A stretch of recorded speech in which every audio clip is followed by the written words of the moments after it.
আজকের আলোচনাটা একটু অন্যরকম। আমরা কোনো ডেটা বা রিপোর্টের গভীরে ঠিক যাচ্ছি না, ঠিক।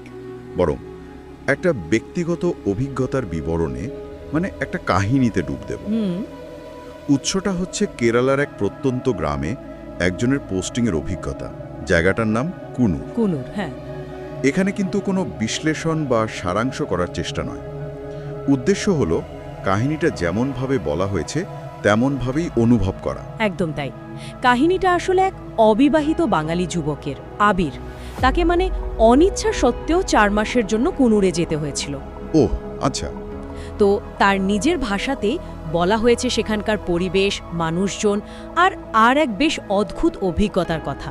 চলুন শুরু থেকেই ব্যাপারটা শোনা যাক। হ্যাঁ, শুরু করা যাক। আবিরের শুরুটাই তো বেশ কঠিন ছিল মনে হচ্ছে।